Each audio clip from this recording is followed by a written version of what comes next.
It was time to change these because every time I rotate my tires I kind of take a peek underneath with the brake shoes and I look for wear from underneath or in the side or actually through there. Whoops, you can't see that. Right through the hole, or I'll look through the top, or I'll pop it off.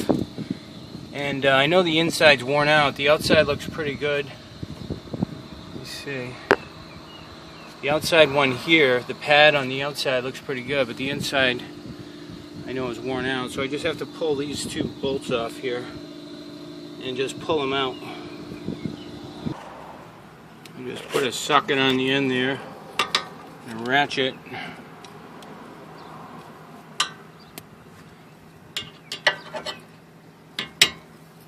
And it's just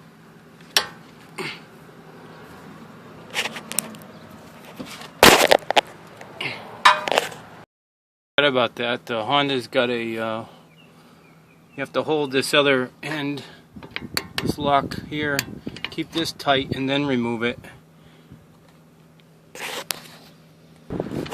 If you just hold that tight and then these will come out. Remove these two bolts. Just gotta snap them and just gently pry this out.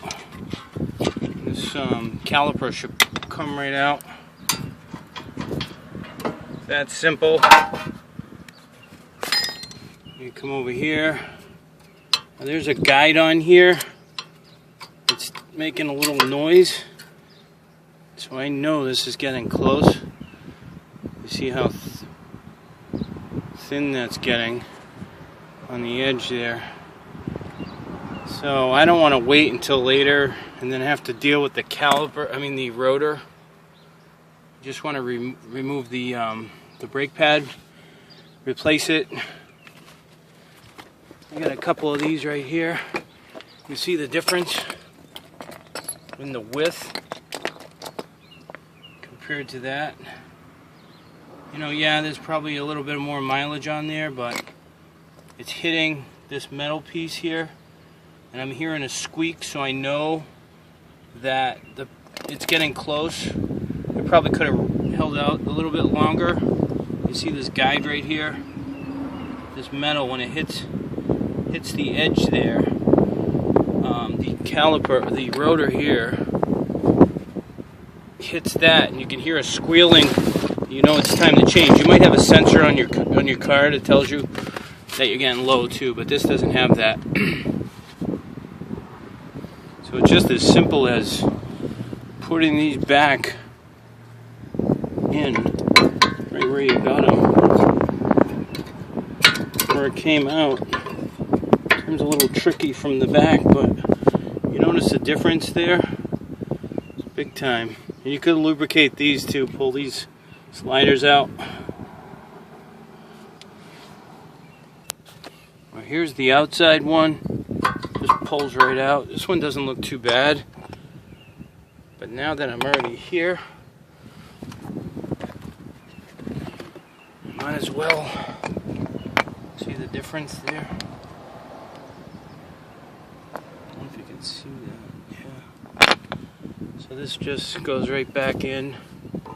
Try to keep your fingers off the inside of that and get grease on there, but just goes right back in. I mean, it's that simple. I just have to push this piston back because it's too wide now. I won't be able to fit, so I got to push this back in. So what I'll do here is I'll take this and put it on the end here, and it just opens it up. It'll push that through. Sorry, I'm moving this around, but just hold on a sec. So you just make a device to spread this open. A vise, a portable vise. You got a 14 millimeter on this end, and my socket, and just simply turn it, and I'll push that piston back in by tightening that.